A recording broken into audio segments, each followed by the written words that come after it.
Bonjour, donc du coup je vais démarrer d'ici quelques minutes, j'attends les quelques retardataires. C'est un webinaire en petit comité aujourd'hui, donc du coup on va attendre les quelques personnes manquantes et puis je démarre d'ici 2 petites minutes.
Allez, parfait, je vais démarrer. Donc bonjour à toutes et tous, à tous ceux qui nous regarderont également en replay.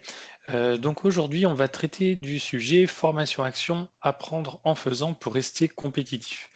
Donc on va voir ce que c'est exactement que la formation action et déjà en détaillant l'ensemble des concepts. Donc on commencera par ça, le concept pour arriver à la formation action. On verra qu'il y a ce concept, il y a plein de dérivés, il y a pas mal de vocabulaire, mais en réalité l'important c'est de comprendre de quoi il s'agit exactement. Ensuite, la mise en place de la formation action chez 3P. Donc, la formation action, nous, on l'intègre un petit peu partout en réalité, mais on a un dispositif dédié qui est spécifiquement là-dessus, formation action, qui est individualisé en particulier pour les entreprises. On va voir quels sont les avantages de la formation action et quelques exemples de mise en œuvre au sein d'entreprises chez 3P. Alors, le concept. On va voir qu'il y a pas mal de petites choses à maîtriser qui sont très intéressantes, même si l'objectif là, c'est de parler de ce type de formation, ça permet de mieux comprendre aussi notre façon d'apprendre en tant qu'adulte. Alors, quelques petits termes importants. La formation action, elle va être basée sur le concept d'andragogie, donc il est important de définir en quelques mots qu'est-ce que c'est que l'andragogie. Alors, le concept d'andragogie, il a été popularisé par Malcolm Knowles dans les années 60 à peu près aux États-Unis. Ce monsieur, Malcolm Knowles, a travaillé sur une distinction entre la pédagogie et l'andragogie, pour ensuite travailler beaucoup sur l'andragogie. Alors, la pédagogie, on voit tous à peu près ce que c'est.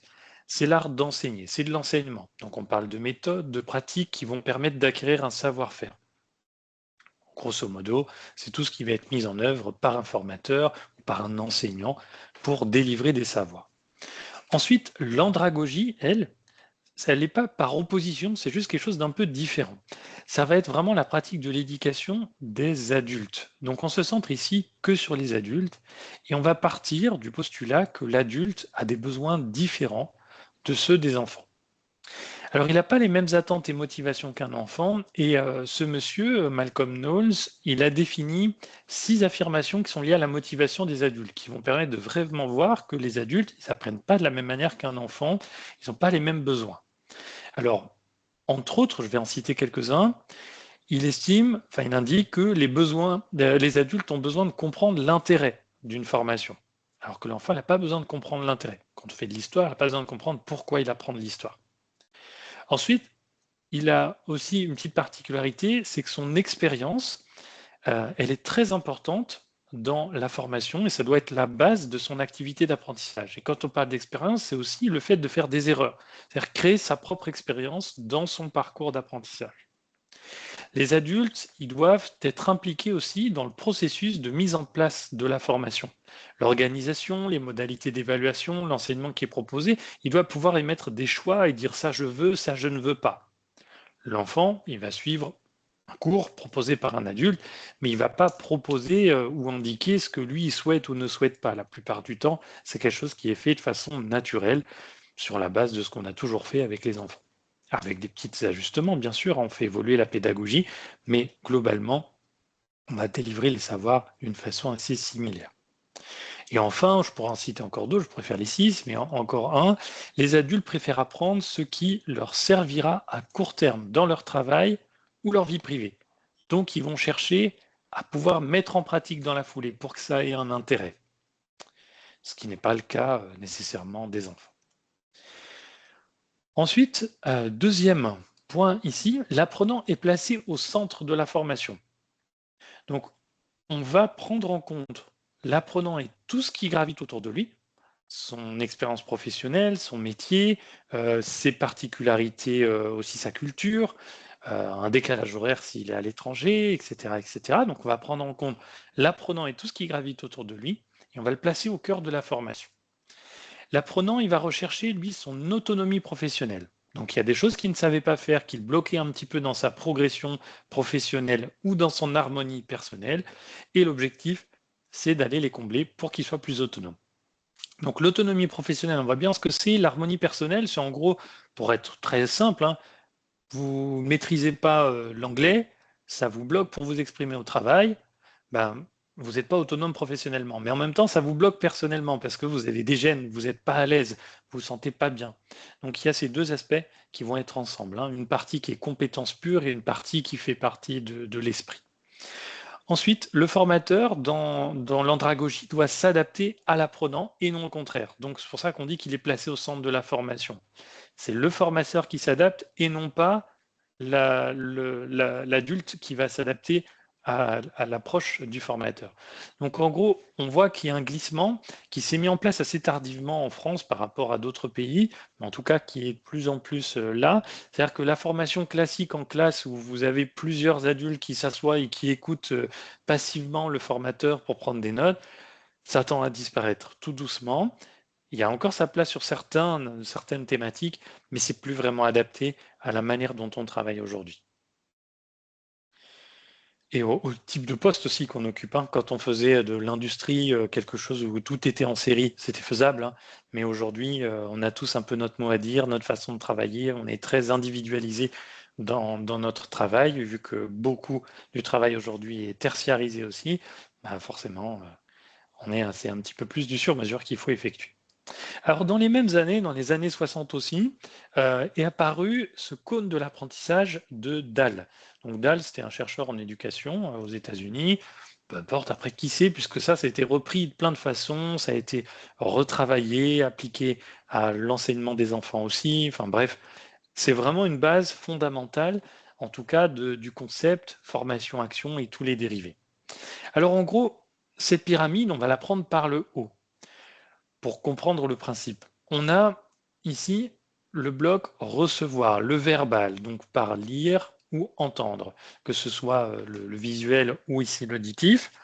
On va en retenir entre 10 et 20%. Donc on voit qu'on en retient assez peu. Donc si on écoute passivement un formateur qui parle, on ne va pas retenir grand-chose de cette formation. Donc on dit qu'en gros on en retient environ 30%, ce qu'on dit chez 3P, vous voyez, on est assez proche. Si on regarde simplement des choses, une vidéo, on en retient environ 30%. OK. On regarde un film, une présentation animée, donc une vidéo un petit peu plus développée, on peut retenir jusqu'à 50%, etc.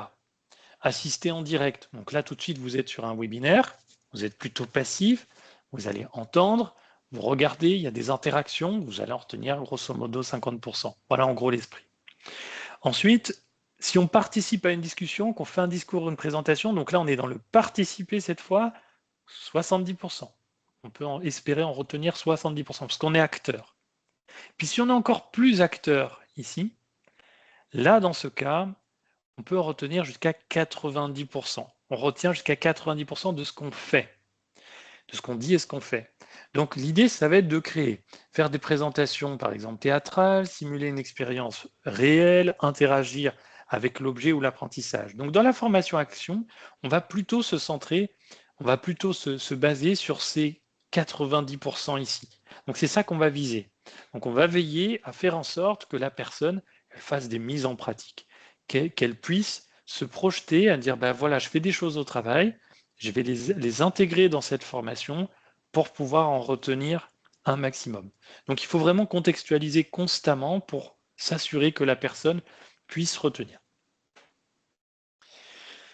Maintenant, on arrive au concept de formation-action. Il y a d'autres termes, formation tutorée, formation-action, on pourrait un peu tout définir, mais peu importe, c'est l'esprit qui compte. Mais il y a un autre terme qui est important, c'est l'AFEST, qui est quelque chose qui est apparu en 2018 avec la loi sur la liberté de choisir son avenir professionnel, en même temps que le CPF. Et du coup, ce concept AFEST, c'est quelque chose qui a du mal à percer, qui est pourtant très intéressant, mais il est très lourd administrativement.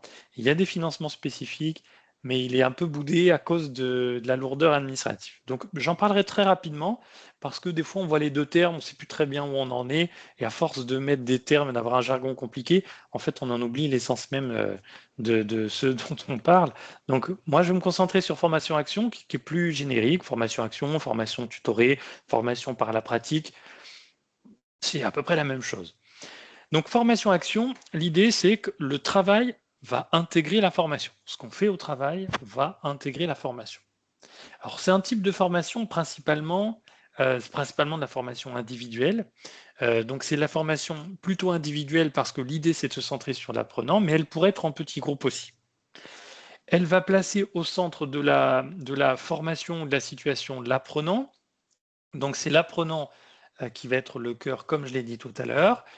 On va prendre en compte son secteur d'activité, son métier, ses pratiques, ses habitudes, ses contraintes. Donc en gros, tous les aspects. La formation, elle intègre pleinement la situation professionnelle de l'apprenant. Donc on est vraiment dans du pro, hein. On n'est pas dans du personnel, mais on peut faire quelque chose de personnel. Je fais un parallèle avec chez nous, par exemple, on fait des formations dédiées à l'autonomie numérique pour la retraite. C'est de la formation action, mais c'est dédié à la retraite, c'est plus personnel. C'est faisable. Mais là, c'est vraiment efficace sur du professionnel, ça s'adresse plutôt à des entreprises ici sur la formation action.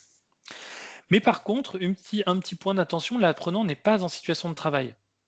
Donc l'idée, c'est pas de faire en sorte de s'asseoir avec lui au travail et lui dire ce qu'il doit faire. Ça, c'est pas le rôle ici du formateur. Nous, chez 3P, on ne sait pas comment la personne travaille dans son entreprise et ce qu'elle fait exactement. Le but, c'est pas de l'accompagner sur ses tâches au quotidien, mais c'est de prendre ce qu'elle fait au travail pour contextualiser la formation et la rendre concrète. Ensuite, ça nous amène à l'action de formation en situation de travail, ce qu'on appelle l'AFES, qui est un nouveau terme. Donc on en parle souvent, enfin de plus en plus souvent maintenant chez France Travail, dans les organismes paritaires de compétences, chez les OPCO, les organismes financeurs et dans quelques entreprises, en particulier dans l'insertion. Donc là, ce n'est pas le travail qui s'intègre à la formation, c'est la formation qui vient s'inviter dans le travail. Donc là, le formateur va s'asseoir avec la personne en situation de travail. La personne, elle est en train de travailler, mais elle va être accompagnée d'un tuteur. Une personne, donc tuteur, on peut lui donner d'autres noms, peu importe, mais en gros, c'est une personne qui va s'asseoir avec elle, qui va être observateur, la guider éventuellement, lui donner quelques tuyaux. Il va y avoir ensuite des situations réflexives. Donc, des temps où on est en situation de travail et des temps où on va réfléchir à cette situation de travail pour aider l'apprenant à progresser, à développer ses compétences, à être plus efficace et à avoir un regard critique sur ce qu'il fait au quotidien pour progresser. Donc, voilà ce que c'est que l'AFES. Mais administrativement, c'est très lourd parce que tout ça, il faut rendre compte. Il y a des financements qui sont dédiés. Qui dit financement dit qu'il faut fournir des documents derrière. Et ben, c'est vraiment très lourd administrativement et les financements ne sont pas forcément encore à la hauteur. Donc l'objectif est commun, l'autonomie de l'apprenant, on l'a compris, le but c'est d'autonomiser la personne. Ensuite, on va voir comment on met en place, chez nous, chez 3P, cette formation action. Il y a déjà quelques prérequis. Alors on tend les appliquer un peu à toutes nos formations, mais il faut bien comprendre qu'il y a des prérequis. C'est très alléchant la formation action parce qu'on se dit oui, c'est chouette, du coup je vais tout faire autour de mon travail, ça va me permettre de progresser, d'être plus performant, etc. Prenons un exemple concret, bah, j'utilise un fichier Excel, ce fichier Excel ne me convient pas, je mets trop de temps à le remplir, je sais qu'il y a plein de choses qui ne vont pas, je voudrais apprendre à faire un meilleur fichier Excel pour que je puisse l'utiliser au travail. Donc on va contextualiser tout ça, on prend le fichier et on va accompagner l'apprenant à monter un nouveau fichier, une maquette, qui soit prête à l'emploi, qu'elle puisse utiliser dans son travail. On n'est pas en situation de travail, on ne fait pas le travail avec la personne, mais on structure la création du fichier pour qu'elle puisse avoir un fichier prêt à l'emploi dans son travail. Voilà un exemple concret. Alors c'est chouette, dit comme ça, mais il va y avoir plusieurs petits aspects à prendre en compte avant la formation, avant de se lancer. Premièrement, il faut s'assurer quand on veut faire de la formation action qu'on a un problème concret à résoudre au travail.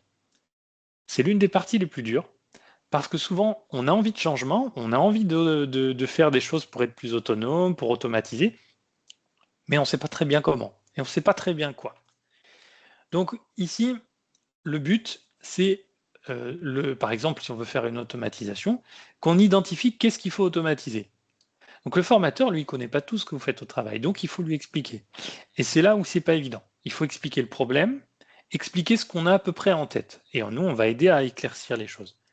Donc s'il y a une automatisation, un outil à concevoir, il faut se dire, bon ben voilà, moi ça je le fais, c'est trop fastidieux, donc je voudrais l'automatiser. Ou je travaille d'une certaine manière aujourd'hui, mais cette manière ne convient pas, je voudrais refondre un peu ça et améliorer ma façon de travailler pour être plus efficace, plus efficient. Ok, pas de problème. On peut construire un parcours de formation, améliorer le processus, aucun souci. Mais il faut avoir identifié l'existant. Quelle est la manière de travailler aujourd'hui? Si on n'est pas capable de la décrire, ben, c'est difficile de faire mieux. Donc c'est important de bien structurer en amont avant de se lancer dans la formation. Ensuite, ça peut être une situation difficile à gérer. Je suis dans le cadre du management, j'ai des difficultés avec certains salariés, j'ai des difficultés à gérer par exemple des différences d'âge ou des différences culturelles. Ok, on identifie le problème, on en discute, on donne des exemples, qu'est-ce qui s'est passé, comment vous avez géré à l'instant T, qu'est-ce qui a posé problème, comment vous l'avez ressenti, et puis on accompagne pour essayer de mettre en place la formation autour de ça et améliorer la situation. Ensuite, il faut avoir des attentes précises.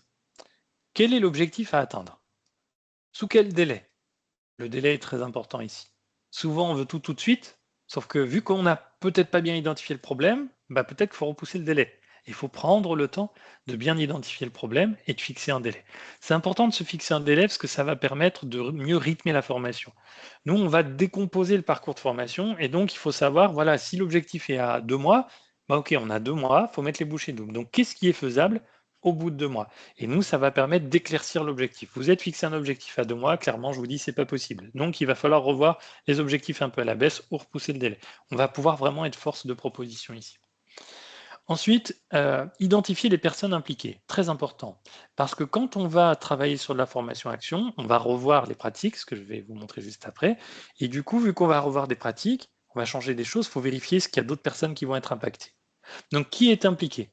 Si je suis le manager et que je vais suivre une formation, probablement, les collaborateurs vont être impliqués. Donc, c'est important d'identifier quels vont être les impacts pour eux et que nous, on puisse l'intégrer dans le cadre de la formation. Je suis un collaborateur, je suis une formation pour automatiser un fichier Excel, etc. Ce fichier Excel, qui l'utilise? Qui va l'avoir?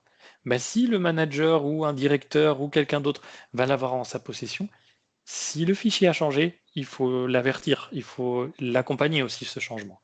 Donc, c'est le dernier point, être prêt au changement. Essentiel.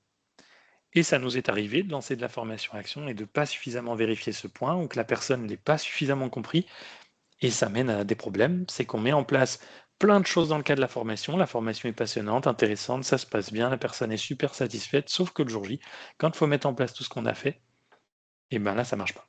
Il y a des freins de partout, et on n'est pas prêt au changement. La personne, elle idéalisait les choses, sauf qu'une fois qu'elle le met en pratique, elle dit non, en fait, c'est trop de choses, il faut que je revoie la procédure, il faut que je prévienne un tel, ça a un impact là-dessus, trop long, moi j'ai des objectifs, il faut que j'aille vite, trop tard, je ne mets pas en place tout de suite.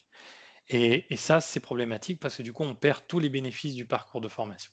Donc, il faut être prêt au changement, essentiel. Et je dirais que ça, c'est valable dans quasiment toutes les formations professionnelles. Il faut être prêt au changement. Celui qui n'est pas prêt au changement, ou si le changement n'est pas suffisamment accompagné en interne, malheureusement, la formation, mais elle ne porte pas très bien ses fruits. Alors, être prêt au changement, c'est pas que la personne qui est formée, hein. Ça peut être les RH qui sont à l'initiative de la mise en place de la formation, ça peut être le chef d'entreprise, ça peut être un manager, ça peut être n'importe qui. Il faut que tout le monde ait bien compris qu'il va y avoir des changements et qu'il faut les prendre en compte.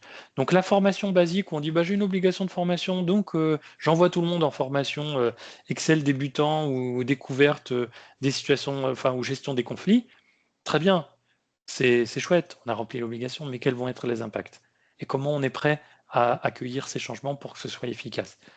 C'est vraiment quelque chose qui est à prendre en compte. Donc nous, dans l'approche, quand on met en place ce type de formation, tout ça, c'est traité avec les entreprises, avec les structures. Des fois, on prend même un peu de temps, un peu trop de temps au regard des entreprises qui voudraient un devis plus vite, mais c'est vraiment important de les prendre en compte, sinon la formation, elle perd vraiment son intérêt. Alors maintenant, comment ça se met en place? Bon, premièrement, on l'a dit tout à l'heure, il nous faut un problème à résoudre. Il faut un problème concret.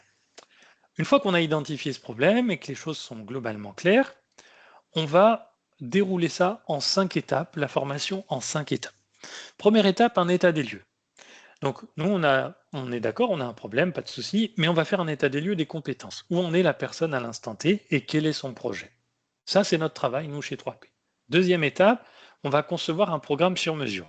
On a identifié votre problème, on voit quel est votre projet, le délai, etc., tout ce qu'on a identifié tout à l'heure. On conçoit un programme et on va étudier la faisabilité. Donc on fait les deux en parallèle. Imaginons que c'est l'histoire d'un fichier Excel qu'il faut refondre, ou c'est la conception d'un site intranet, ou c'est, je ne sais pas, l'utilisation de l'anglais sur un poste commercial. Ça peut être plein d'options hein, sur plein de thématiques. On conçoit le programme, mais on étudie la faisabilité.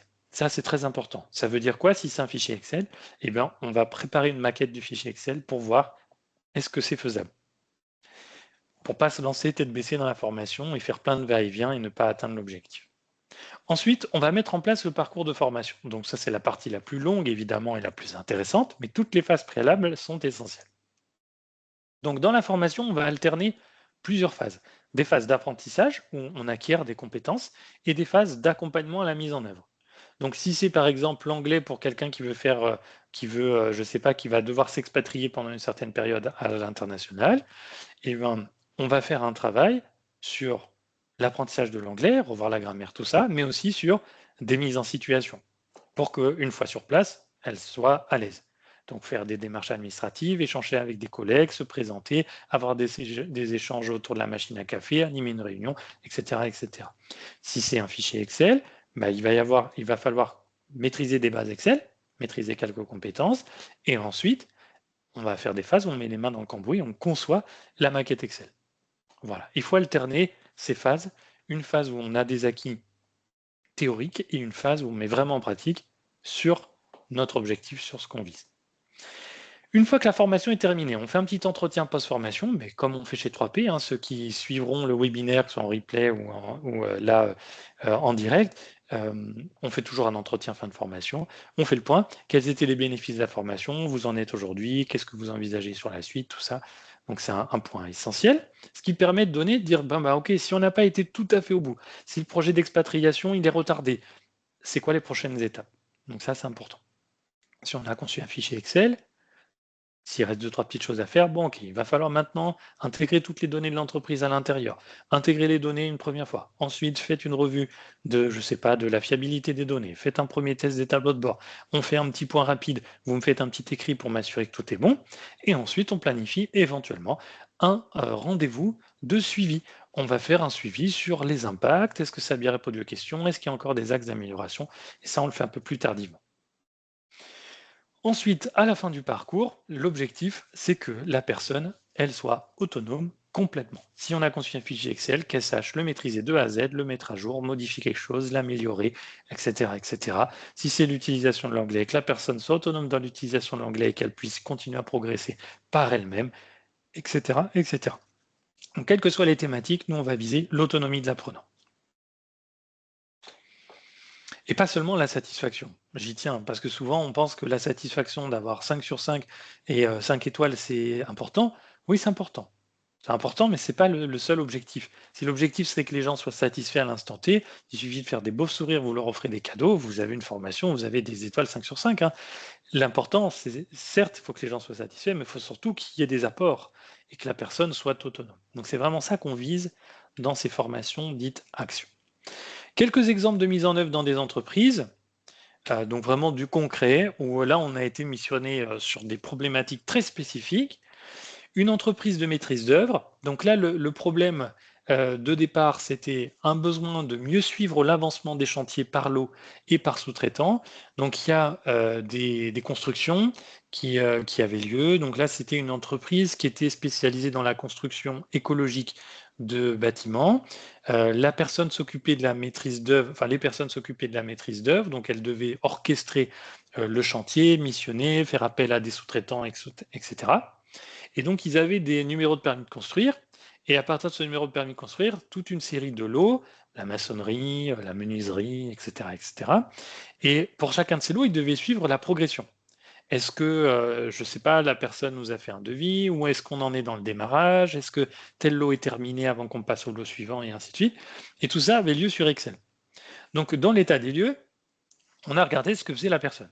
Elle faisait un suivi sur des fichiers Excel multiples, donc plein de fichiers Excel qui n'avaient pas de lien entre eux et avec beaucoup de traitements manuels. C'était le problème. Eux disaient ça prend trop de temps, on n'y arrive pas, on est débordé, la structure elle grandit, sauf qu'on n'arrive plus à la suivre. Du coup, on s'est rendu compte qu'il y avait surtout, les outils n'étaient pas adaptés, mais il y avait vraiment un manque de compétences sur les outils. La saisie était mal faite. Par exemple, je prends l'exemple de la ville Clermont-Ferrand, elle était saisie sur des chantiers Clermont-Ferrand, Clermont sans Ferrand, l'autre en majuscule en minuscule, Clermont FD. Sauf que si vous vouliez faire un tri sur Clermont-Ferrand, vous retrouviez à trier ou à filtrer autant d'orthographe, autant d'éléments qu'il y a d'orthographe, donc c'était un peu compliqué. Et pareil, avec des choses, des données qui étaient répétées, elles étaient mal répétées ou mal orthographiées, du coup on ne pouvait pas faire d'analyse dessus et suivre efficacement l'avancement. Donc nous, on s'est dit, ok, il y a 2 points. Il y a un, les compétences, 2, le fichier. Donc on va travailler les 2 à la fois. On va concevoir le fichier avec eux, donc c'est eux qui vont faire et nous, on va les guider et on va leur donner les compétences dont ils ont besoin pour construire le fichier. Donc on a identifié une formation sur 2 mois, un besoin assez rapide, mais pas non plus urgent parce qu'il y avait un gros chantier, à raison d'une séance de 2 heures par semaine en présentiel. Donc on est venu directement dans la structure. Donc c'est moi qui étais le formateur pour le coup. Donc je venais dans la structure toutes les semaines, on mettait en œuvre et puis on donnait des objectifs d'ici à la semaine suivante. Par exemple, on crée une base client, vous allez mettre à jour la base client qu'on vient de créer ensemble. Vous la mettez à jour, on verra s'il nous manque des colonnes. Si tout est bon, vous faites la saisie, on fait le point. Et moi je revenais. Ok, vous avez saisi ça. Alors attention, quand vous saisissez ce type de choses, si vous saisissez la ville en majuscule, mettez-la toujours en majuscule. Si vous mettez des tirés, mettez toujours des tirés. Hop, revenez là-dessus. Les codes postaux. Ah, il y a un problème de mise en forme. J'ai mis 03000, ça m'écrit 3000. Zut, comment je fais pour corriger ça, etc., etc. Puis après, on a dit, là, il y a une donnée de date qui est saisie systématiquement. Donc, on va limiter à de la saisie de date pour s'assurer qu'il n'y ait que des dates qui soient rentrées, qu'il n'y ait plus de problème lié à une date en format texte, une date saisie d'une autre façon, et ainsi de suite. Donc, on travaillait comme ça, par système de va-et-vient. Pendant la formation, on mettait en place les outils, on donnait les compétences. Entre-temps, ils mettaient en pratique, paf, on revenait, on faisait des correctifs pour apprendre de ses erreurs et continuer à progresser. Le public, j'avais 2 personnes, donc le gérant et sa secrétaire. Le gérant qui était la personne qui voulait que le fichier fonctionne et mettre les mains dans le cambouis pour mieux maîtriser le sujet, et la secrétaire qui était celle qui faisait la saisie, où il y avait beaucoup d'erreurs de saisie. Donc le gérant devait avoir de la compétence technique un peu supérieure et la secrétaire devait avoir une saisie irréprochable. Donc on a travaillé avec les 2 comme ça, en mettant l'accent dans la formation sur les compétences techniques du gérant et sur la capacité de bien effectuer la saisie, de bien comprendre le fichier de la secrétaire. Et ensuite, dans la formation, donc on a fait tout ce que je viens de vous dire, j'ai pris un peu d'avance. Accompagnement à la conception du fichier complet avec des bases de données, des tableaux de bord et des contrats qui est automatisé. Vous voulez que ça fasse l'édition de contrats. À la fin de la formation, qu'est-ce qu'on a eu? Le fichier était fonctionnel et à jour. On avait tout rempli. Le fichier marchait déjà, on l'avait déjà testé, donc tout fonctionnait. Pour le coup, c'était du pain béni. Il n'y avait plus rien à faire. À la fin de la formation, tout le monde était formé et le fichier était déjà en place, donc pas de problème. Le personnel maîtrisait le fichier, donc s'il y avait des mises à jour, ils étaient en capacité de le faire, et ils pouvaient suivre efficacement les chantiers. Donc, j'ai proposé un contrat d'assistance à la demande du dirigeant et on a fait une assistance. Ils avaient un lot d'un certain nombre d'heures en assistance et sur un an, ils utilisaient ou non ce lot d'assistance et ça m'a permis de revenir 2 fois dessus où il y avait une mise à jour à effectuer et de les guider dans la mise à jour. Mais c'est eux qui l'ont fait, c'est pas moi. Ensuite, une association du secteur médical. Je vais vous en montrer que 2, ce sera très bien, ça permet de bien comprendre de quoi il s'agit et si c'est quelque chose qui peut éventuellement vous intéresser. Donc là, une association du secteur médical, c'est une association en création, avec une association avec des médecins, euh, euh, enfin voilà, tout un groupement de médecins. Ils avaient besoin de créer un site internet de communication centralisé sur SharePoint. La personne voulait que ce soit SharePoint, parce qu'il y avait déjà Microsoft 365 en place, et c'était pour le personnel de l'association et les adhérents, à savoir des médecins. État des lieux, aucun existant. Il n'y avait rien qui était en place pour le coup. Donc on ne pouvait pas dire ça marche pas, il n'y avait rien, on part de rien. Il y avait un schéma de l'arborescence qui avait été prévu, donc il y avait une multitude de sites qui devaient s'imbriquer les uns dans les autres, et une liste d'adhérents avec le rôle qui avait été fourni, qui était clairement établi.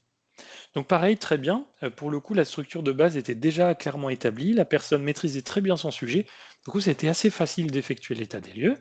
On a conçu un programme sur mesure, c'était une formation sur 2 semaines, il fallait que ce soit très rapide parce qu'il fallait que ce soit en place à la création, à raison d'une séance de 1 heure par semaine en distanciel.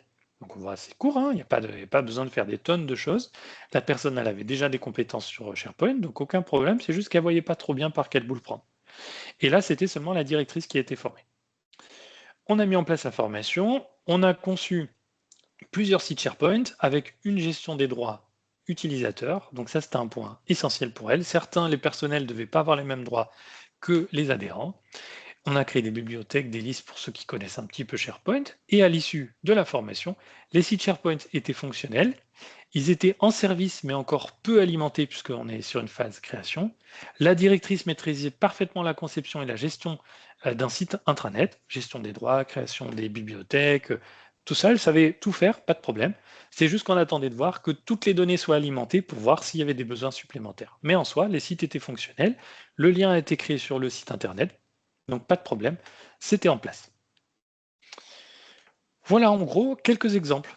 Mais ça peut s'appliquer à des langues, à du management, à toutes sortes de choses, vous le comprenez. L'idée, c'est vraiment de faire du sur-mesure avec des objectifs à la clé vraiment importants, hein, c'est-à-dire que la personne soit opérationnelle. C'est vraiment essentiel. Voilà, l'intérêt de ce webinaire, c'était de vous montrer cette modalité de formation à laquelle on pense peu. Les entreprises sont encore un peu trop souvent dans un cadre, j'envoie des personnes en formation, ok, je veux du présentiel, je veux de l'Excel débutant, et voilà. Mais de l'Excel débutant, c'est quoi l'objectif? C'est que les gens soient intermédiaires? Oui, mais s'ils l'utilisent pas ou peu, qu'est-ce que ça apporte vraiment à la structure? Quel est l'intérêt stratégique? Qu'est-ce que ça apporte pour chacun de ces salariés? Est-ce qu'ils vont être plus à l'aise ou pas? Il n'y a rien vraiment pour le mesurer. On espère qu'à partir de ce qu'ils ont acquis, ils vont savoir le mettre en pratique. Mais moi, je peux vous assurer que tous ne sont pas en mesure de mettre en pratique. Certains ont besoin d'accompagnement, ils ont besoin d'être pris par la main, ils ont besoin d'explications, ils ont besoin de voir comment ils peuvent faire. Il y en a qui sont plus à l'aise, mais pour beaucoup, ce que je constate, c'est que dans un groupe, ils ont du mal à se projeter. Se dire, bah tiens, j'ai acquis ça, comment je peux le mettre en pratique dans mon travail? Et donc la formation action, elle comble ça. Mais elle a aussi ses limites, c'est que c'est souvent des formations individuelles et donc plus coûteuses. Et donc la difficulté, c'est souvent la difficulté budgétaire. Donc pour combler ça, ce que je préconiserais, c'est qu'il faut que ce soit sur des choses à plus haute valeur ajoutée. C'est-à-dire se dire, bon, quel est l'intérêt de la formation? Si le but, c'est juste, par exemple, je reçois des emails en anglais et j'ai besoin de mieux écrire des mails en anglais. Est-ce qu'il y a besoin d'une formation action sur mesure individuelle? Pas certain. Je pense qu'une formation classique d'apprentissage de l'anglais, on revoit un petit peu les emails, c'est suffisant, c'est d'améliorer la structure, etc. Aujourd'hui, il y a plein d'autres outils, l'IA et compagnie, qu'on peut utiliser pour aider aussi. Il n'y a pas besoin d'une formation action. Par contre, si c'est un fichier Excel clé où on perd trop de temps, définitivement, il y a besoin d'une formation action, parce que certes, ça va coûter un peu de sous, mais le temps que vous perdez coûte aussi beaucoup d'argent. Donc, c'est très facile de faire le rapport entre le temps perdu et le coût de la formation et combien on va gagner in fine. Donc, c'est facile de faire là-dessus. Donc, c'est vraiment un rapport entre une perte de temps, un problème qu'on rencontre dans l'entreprise, mais qui est chiffré financièrement, le coût de la formation, on rapporte les deux et on voit combien ça fait économiser in fine. Et globalement, à chaque fois, ça fait économiser de l'argent. J'ai aucun doute là-dessus. Chaque fois qu'on a mis en place, l'économie, elle est vraiment très importante à la suite. Donc, on gagne en productivité, on économise définitivement. Donc, c'est vraiment là-dessus qu'il faut la cibler et pas sur vraiment des petites choses du quotidien. Voilà. Donc nous, après, chez 3P, concrètement, pour ceux qui nous suivent ou qui revisionneront ce webinaire, que ce soit sur notre site, en replay ou peu importe, qui nous connaissent, vous avez eu des brides de formation action en réalité, puisque vous avez du tutorat dans nos formations, c'est-à-dire des cours individuels. On essaye autant que possible de contextualiser ces cours individuels à ce que vous faites, que ce soit personnellement, professionnellement, pour que la formation ait plus d'impact. Et ça, c'est un point essentiel chez 3P. On ne fait pas vraiment de cours magistral. C'est important de le souligner parce qu'aujourd'hui, le cours magistral, c'est pas, on l'a vu avec le concept d'andragogie, n'est pas adapté à la formation des adultes. Ça peut avoir son intérêt, mais c'est un intérêt qui est assez limité. Il faut qu'on contextualise tout ça pour que la formation ait un impact et que la personne devienne autonome. Donc la formation, le webinaire a été présenté par 3P Formation. Moi, je suis Jesse Picard, je suis le président de 3P Formation. Je n'ai pas pris le temps de me présenter au démarrage, mais je suis le président de 3P Formation. Je m'occupe des formations, tout ce qui tourne autour de Microsoft 365 et responsable des formations en anglais. Vous avez au milieu ici ma compagne Laetitia, qui est directrice administrative et financière et qui s'occupe de plein d'autres choses aussi. On est tous assez polyvalents. On est une équipe de 5 personnes. Là, vous voyez les 3 associés. Et mon frère Steven, qui s'occupe de toute la partie numérique et communication professionnelle, qui est le directeur de la structure. Donc on travaille en famille depuis 2018, ça fait un petit moment maintenant qu'on est créé. Ces webinaires, on les a développés il y a assez peu de temps. Là, c'est la rentrée, on redémarre, donc puis le 10 septembre, on savait qu'on n'aurait pas grand monde, au vu des événements en cours. C'est pas grave, on sait qu'on est pas mal vu en tout cas en replay, ce qui est chouette. Donc le concept continue. Pour l'instant, on suit un rythme d'une fois toutes les 2 semaines. Peut-être qu'on le ramènera qu'à une fois par mois. Ça dépendra du nombre de participants, comment ça évolue. On verra par la suite, mais en tout cas, c'est un concept qui va durer. On se base sur 4 valeurs humanistes qui nous tiennent vraiment à cœur. L'inclusion, très important pour nous. On pense souvent au handicap dans l'inclusion, mais pas que. On n'a pas que du handicap à proprement parler ou handicap reconnu. Il y a plein de choses. C'est vraiment d'inclure chaque personne comme un individu à part entière et de lui accorder ben, de lui accorder du temps, de comprendre son projet, comprendre son besoin. C'est ça aussi l'inclusion, donc vraiment considérer les gens comme ils le sont. Et ça, on y accorde maximum de temps et d'attention. Pour nous, c'est essentiel de recentrer l'être humain à l'heure actuelle où tout est digitalisé. L'humain, c'est quand même le cœur de l'approche et formation sans humain, c'est pas de la formation. Ensuite, le partage. On veille à partager notre expérience, partager nos compétences, pour travers des webinaires ou autres. Grosso modo, il suffit d'aller sur nos sites pour le voir. Aujourd'hui, vous avez plein de choses qui sont en accès gratuit. Les webinaires sont gratuits. On propose des classes virtuelles gratuitement. On aime partager. La durabilité, c'est l'autonomie concrètement, d'être autonome à la fin de la formation, des compétences durables, mais c'est aussi la durabilité dans le sens développement durable.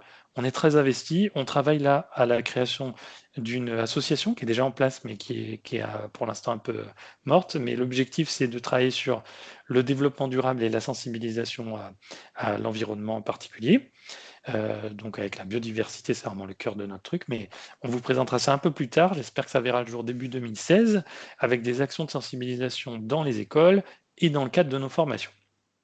Donc il y aura des sensibilisations dans nos formations sur le développement durable, sur la biodiversité en particulier, dans toutes nos formations. Ça paraît fou, c'est un pari fou, mais on le tente, y compris dans de l'anglais, du numérique. C'est des choses qu'on parlera pour sensibiliser les gens, parce que ça ne va pas assez vite. Concrètement, tout le monde parle du changement climatique, très bien, mais ça paraît tellement loin de nous, on comprend pas très bien de quoi il s'agit, les émissions de CO2, tout ça. On a l'impression qu'on n'est pas concerné, alors que le vivant, ça nous concerne directement. parce que c'est ce qu'on mange, c'est ce qu'on contemple à chaque fois qu'on est en vacances, donc c'est du concret. Et il y a des souvenirs d'enfance pour ceux qui ont été sensibilisés par leurs parents ou grands-parents. Donc c'est là-dessus, nous, qu'on souhaite travailler pour sensibiliser les gens. Et enfin, la proximité, on va y être des gens accessibles tout le temps, même après la formation. Donc c'est un point important. Nos thématiques de formation, grosso modo, Microsoft Office, Microsoft 365, informatique numérique, communication professionnelle, anglais, espagnol. Si vous souhaitez en savoir plus, vous souhaitez nous contacter, nos coordonnées sont très faciles sur notre site internet. Elles sont visibles ici aussi avec notre numéro de téléphone et autres. On est situé en Auvergne, à Beaumont. On travaille tous depuis notre domicile. C'est un point important pour respecter le bien-être de chacune des personnes avec qui on travaille. On est éligible qu'à l'UOP, CPF et compagnie, si besoin. Voilà, le webinaire touche à sa fin. Merci beaucoup pour votre participation. On n'est pas nombreux, donc merci. Pour ceux qui nous voient en replay, si vous aviez besoin de quoi que ce soit, surtout n'hésitez pas. À toutes les personnes qui sont inscrites, il y a toujours plus de personnes inscrites que de personnes qui participent. J'envoie la présentation par mail et vous avez mes coordonnées. Donc si vous souhaitez qu'on échange, qu'on revienne sur un sujet, c'est avec grand plaisir. Merci beaucoup, passez une belle journée qui a l'air à peu près ensoleillée aujourd'hui, à cette petite fraîcheur de septembre que moi personnellement j'adore, avec des très beaux rayons de soleil. Donc je vous souhaite une excellente journée et puis je vous dis à très bientôt. Au plaisir. Au revoir.